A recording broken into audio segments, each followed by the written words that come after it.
Alright guys, so my name's Robert Cockrell. I was asked to do another video for water swaps. I looked over my old one, I wasn't too happy with it, so I figured I'd do another one. So the materials that you will need for this water swap is a clean 5-gallon bucket.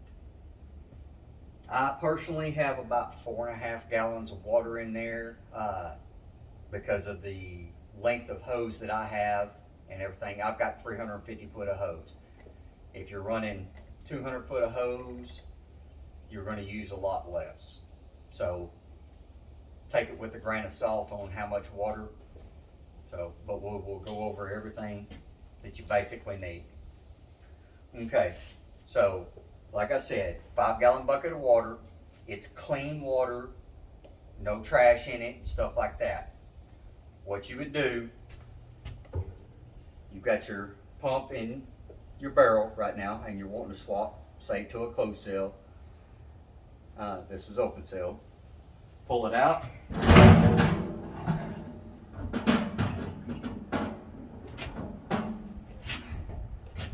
And drop it directly into that pump, or into the bucket of water. Okay. Now, what you do, you got to make sure that this bung is open.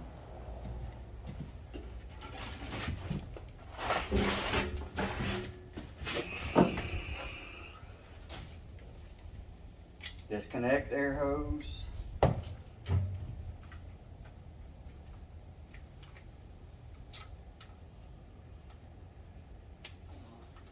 This crew that used this did not shut the gun down.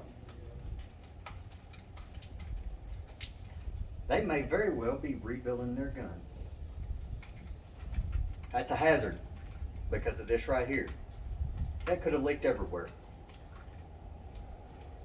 Always, always shut your gun down when you're done spraying, because the next guy may not know that.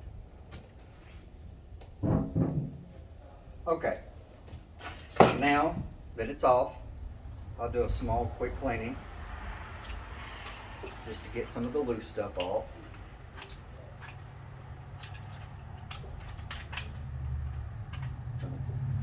I'm verifying that when I'm looking at this, left hand side, you've got blue right here, open up. This is the side you're going to be opening up for the chem swap. This is your ISO side. You will never do a water swap on your ISO side. If somebody tells you otherwise, fire them. Whether they're your boss or not, fire them.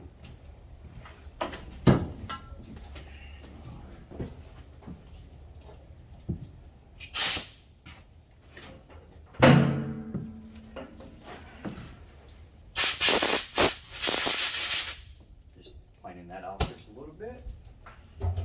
Okay, so now that I've got that cleaned off, I'll lay that down. I have air. This is our shop air. It's set for 110 PSI, or 100 PSI, I'm sorry. So we'll get it connected to our stick pump.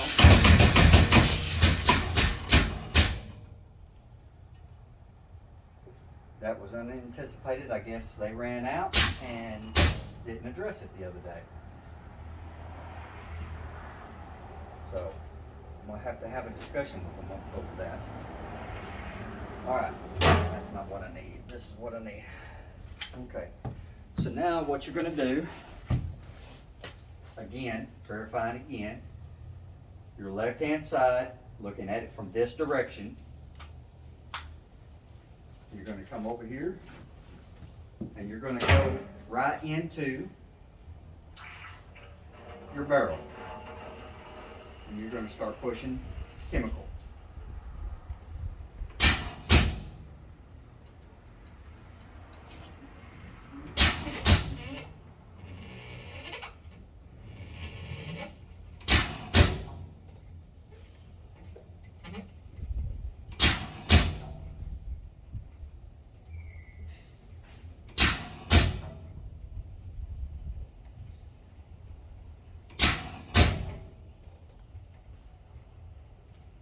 I don't know if you can hear it, but you could hear it already had air in the system.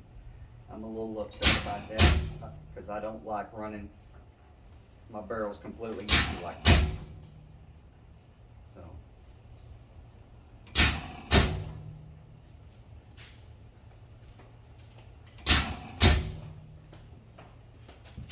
But you can look, there's a steady stream coming out right now. So, and you can hear the cycle rate right now with this. It will change here in just a little bit. Might take 5-10 minutes, whatever. And it's really dependent on ambient temperature as to how fast it moves. So, obviously, the colder it is, the slower it moves. So, currently it's in the 90 degrees right now, so it's moving fairly fast.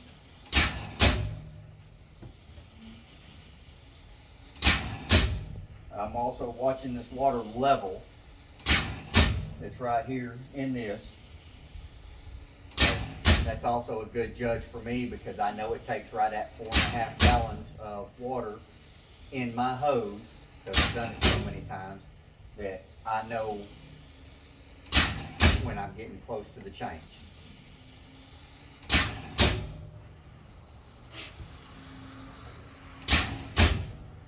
I'm not sure if the video is picking it up or not, but if you sit there and listen in the background, you can hear that. That noise back there is the check ball inside the machine. Basically, we're floating it right now because of the airflow.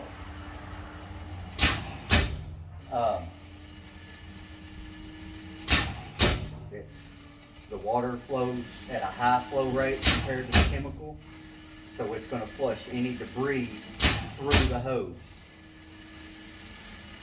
So it's also going to sort of clean up inside that, your pumps and stuff like that. So if there's any heavy debris, the high flow of the water will flush that debris out.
One of the things I forgot, magnetic hooks. Seen them in the group. They work great. So do that right there, and it holds it. You can be doing other things. Like one thing I forgot, safety glasses. Whether it's regular glasses or whatnot, this shit will get into your eyes, and it doesn't feel good.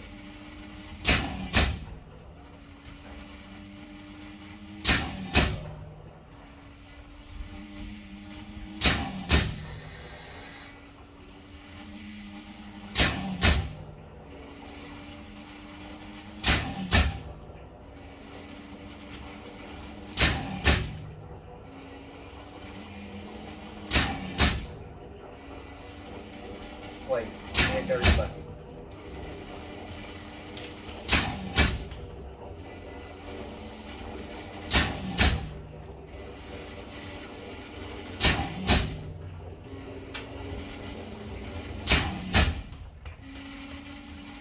See, it's still flowing really good.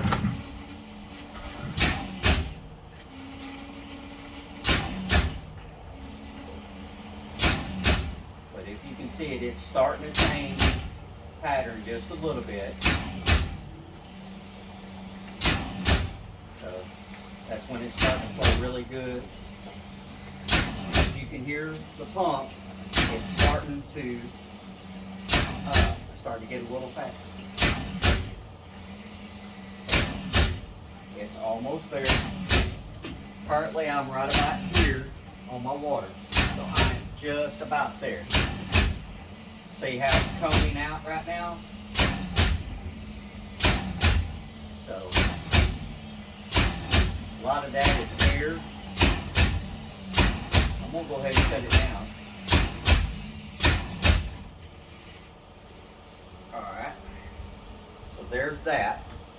So now we have water in the system. Yes, there's still some chemical in there, I understand that. But this is a water swap, this is not an air swap. Air swap, I don't feel like it flushes the system like the water swap does. Some people like it, some people don't. I don't like the air swap. So, before you move fluid, move the stick pump, disconnect the air. Okay. Now, this is a training video. I'm just going right back into the system. You know what? No.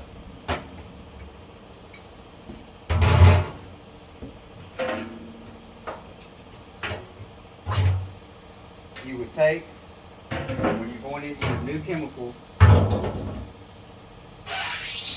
especially if it's closed cell, on a warm day, open it, and open it slowly. We've all opened them too fast, and sometimes if the situation's right, you can wear it. I've had them explode out. So this is, we're still spraying open cell next, so I'm going back into another open cell barrel. But going into a closed cell barrel, it's the same principle.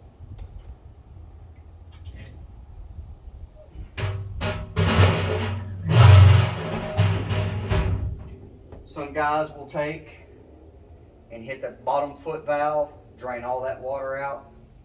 I don't do that. So, nothing wrong against it. It's not 100% necessary. If you want to take that extra safety precaution, you can. All right, so now,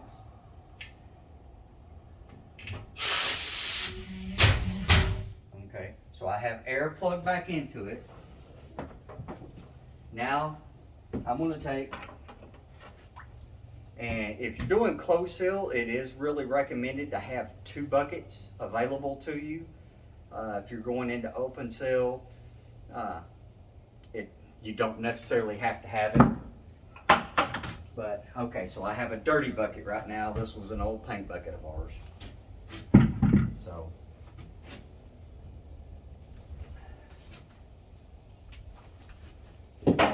but, so you get here, and what I'm going to do is I'm going to slowly open this, okay, like that. It's got a lot of pressure. Now I'm going to come over here,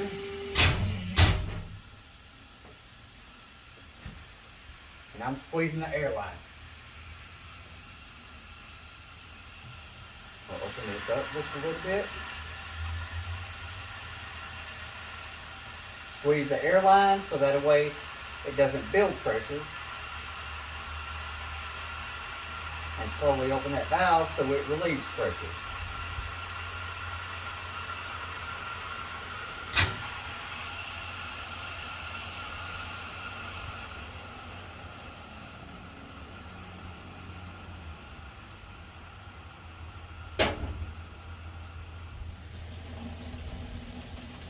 That right there is a good example of why you don't allow air into your system. Because that's air pressure creating that. Not fluid pressure, because fluid pressure would have already been down because I've got the air shut off.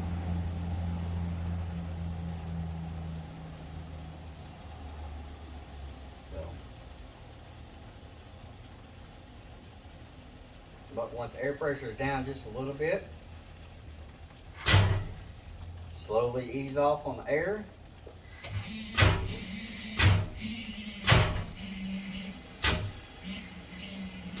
And you can hear it back there. it's still pushing that water pretty fast, so it's floating that valve. But I'm going to guesstimate right now, I'm probably running 20 pounds to this stick pump, give or take, and it's still running this valve.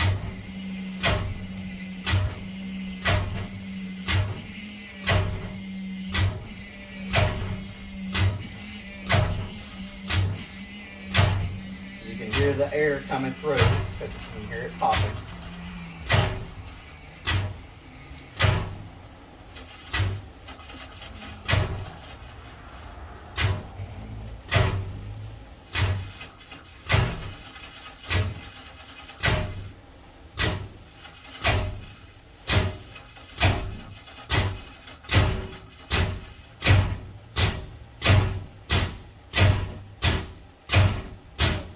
How fast the stick pump's going, I'm slowly increasing pressure.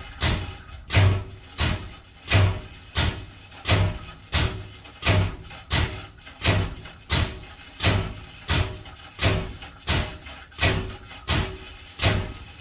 going to tell you right now, that was pretty much air in the system.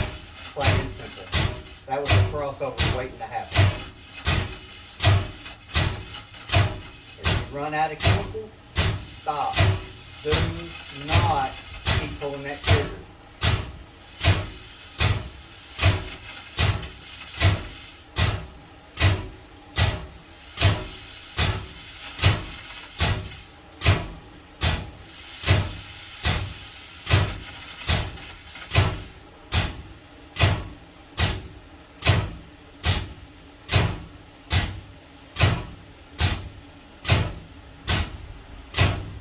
Now it's flowing steady. I can let that alone. See, listen, you can hear how the stick pump is slowing down. That makes more chemicals getting into the line. And chemical is thicker than water, so it's going to slow it down.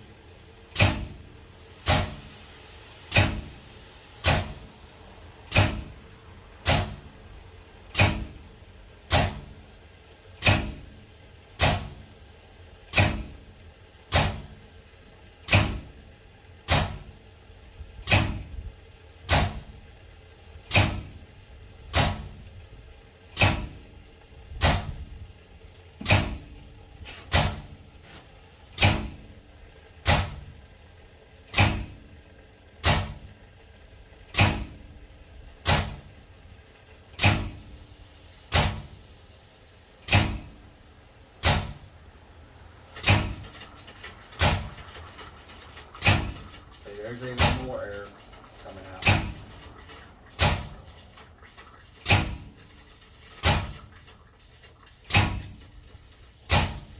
If you bleed the foot valve, that's what you would see. That'll be what's telling you you're getting close to your chemical.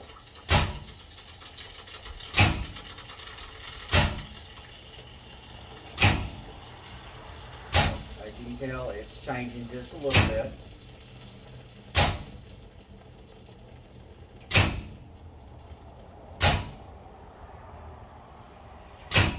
We just hit chemical, solid. Now, I'm letting it pump just a little bit more. I'm watching the clarity of the chemical right here, because if you look at it closely, you can see air bubbles and stuff like that coming through on it. So, you let it pump just a little bit.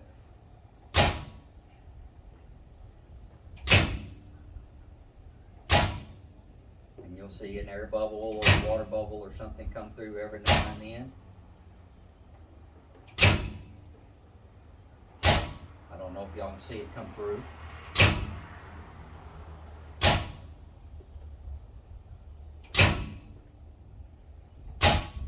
Alright. Now I'm going to shut it off.